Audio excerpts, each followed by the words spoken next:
السلام علیکم، میرا نام ذکی ہے، میرا تعلق کراچی سے ہے، اور میں کافی دن سے ایک سوال کی وجہ سے پریشان ہوں. مجھے اس کا مسلمان ہیں؟ جی میں مسلمان ہوں، اچھا ٹھیک ہے. مگر ایتھیسم سے ریلیٹڈ ایک مسئلہ ہے، ایشو ہے جو میں کیا کہتے ہیں حل کروانا چاہتا ہوں. ٹھیک. میں نے لائیو سٹریم میں بھی علی رضا خرم بھائی کے ٹائپ کیا تھا، تو مجھے رپلائی ملا کہ آپ لائیو اسٹریم میں آ کے سوال کریں. تو انہوں نے ایک ویڈیو بھی بنا کے اپلوڈ کی ہے، آپ اس میں جلدی انہوں نے سوال کر قرآن کے لیجیے، آپ ذریعے کا سے ٹائم چل رہا ہے، آپ کا ٹائم چل سوال رہا یہ ہے، ہے. فوراً سوال کر لیجیے، فوراً سوال کر لیجیے. اچھا سوال ٹھیک ہے، میں کرتا ہوں فوراً. سوال یہ کہ میں نے اللہ سے نہیں کہا تھا کہ مجھے پیدا کرو، تو میں اس کا شکر ادا کیوں کروں؟ اس کا مجھے جو ہے نا اس کی مجھے جو ہے نا کاؤنٹر آرگیومنٹ چاہیے. ٹھیک، اوکے، مائک میوٹ کر لیجیے، جواب مل جائے گا آپ کو. مائک میوٹ کر لیجیے. اس طرح کے مزاج سے جب سوال کیا جاتا ہے کہ میں اللہ کا شکر کیوں ادا کروں، تو سمپل جواب ہے نہ کریں بھائی، آگے جا کے پتہ چل جائے.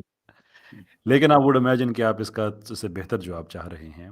تو اس کا بہتر جواب جو ہے وہ، اگر میری میموری مجھے ٹھیک سرو کر رہی ہے، تو غالباً سورہ احزاب میں اس کے آخری حصے میں اللہ تعالیٰ نے ڈائریکٹ اس کا جواب دیا ہے کہ میں نے امانت پہاڑوں کے اور بڑی مخلوقات کا ذکر کیا کہ ان کے سامنے رکھی تو وہ ڈر کے پیچھے ہٹ گئے، لیکن انسان آگے بڑھا اور اس نے کہا کہ اس کو ہم سنبھالیں گے، جس پہ اللہ نے تبصرہ بھی کیا کہ یہ بڑا ظالم اور جاہل ہے.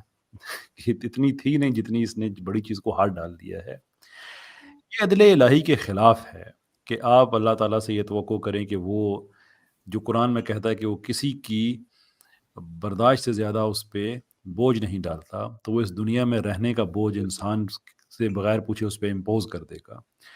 یہ اس جہاں کی بات، زمانے کی بات ہے کہ جب انسان اور ہم سب یقیناً کوئی قابل ذکر شے نہیں تھے، اور ہر چیز کسی اور فارم میں ایک اور جہاں میں موجود تھی، جہاں پہ یہ امانت جو خلافت ہے، جو خلیفۃ الارض کی امانت ہے، یہ جب باقی مخلوقات کے سامنے رکھی گئی تو انہوں نے نہ کر دیا، لیکن انسان نے کہا کہ نہیں ہم کریں گے اس کو.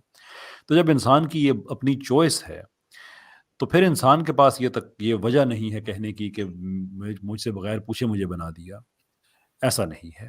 ہاں یہ سوال ہو سکتا ہے کہ مجھے وہ یاد کیوں نہیں ہے. And I think it's a good reason کہ ہمیں وہ یاد نہیں ہے، اس لیے کہ اگر ہمیں وہ یاد رہ جائے تو اللہ تعالیٰ نے گناہ کرنے کی اور ثواب کمانے کی جو کیپیسٹی دی ہوئی ہے، فری ول جو دی ہوئی ہے، جس کے مطابق جنت اور دوزخ کا فیصلہ ہونا ہے، جس کے مطابق اللہ تعالیٰ نے ہمیں اس جہاں میں جو ہم کریں گے، جو آگے چل کے اللہ تعالیٰ نے جو ہمارا معاملہ کرنا ہے، اگر ایک ایبسلوٹ یاد کی صورت میں میرے ذہن میں وہ رہ جائے، تو پھر اس دنیا میں کچھ بھی ارن نہیں کر سکتا، کیونکہ میری فری ول ختم ہو جاتی ہے. یہ بالکل ایسے ہی ہے جیسے انسان کو، جس کے بارے میں اللہ تعالیٰ کہتا ہے نا کہ نبی پاک صلی اللہ علیہ وسلم کے لیے ہے کہ میں معافی چاہوں گا عمر بھائی اگر آپ کے ذہن میں وہ آیات آ رہی ہیں جس میں اللہ تعالیٰ کہتے ہیں کہ آپ پریشان نہ ہوں، آپ لگے رہیں اس وقت تک جب تک آپ کو یقین آ جائے. یقین سے مراد یہ کہ جب تک انسان کو، انسان کے لیے بھی یہ ہے کہ اپنے رب کی اتنی عبادت کریں کہ آپ کو اس میں یقین، یعنی کہ منزل موت آ جائے.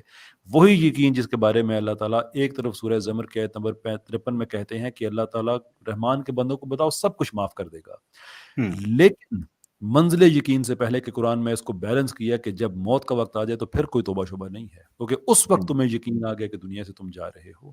تو اگر یہ یقین ہمیشہ انسان کے پاس ایویڈنس کی صورت میں رہے، جیسے موت ایویڈنس کی صورت میں سامنے آ جاتی ہے، تو پھر گناہ ثواب کچھ بھی میٹر نہیں کرتا. ہر وقت انسان جو ہے وہ ہر چیز جو ہے وہ اپنی فری ول کو یوز ہی نہیں کرے گا، امتحان اس کا شروع ہی نہیں ہوگا. تو اٹ نیسیسیٹیٹس کہ ہمارے سسٹم سے یہ چیز وائپ ہو. لیکن قیامت کے دن اللہ تعالیٰ یہ دکھائیں گے جب یہ شکایتیں ہوں گی نا کہ ہماری مرضی سے بھیجا تھا کوئی، ہم سے پوچھ کے بنا کے بھیجا گا، تو اللہ تعالیٰ یہ منظر سب کو دکھائیں گے کہ ہاں تمہاری مرضی سے بھیجا تھا، مجھ پہ یہ الزام نہ لگاؤ. اچھا میں نا ایک بات کرنا چاہتا ہوں، اس سے پہلے ذکی بھائی بات کریں.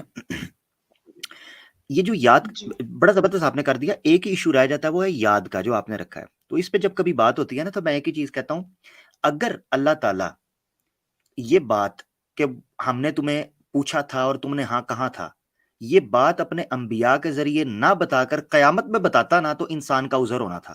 اس نے اسی امتحان کے اندر میں یہ سب ریسرچ کر چکا ہوں.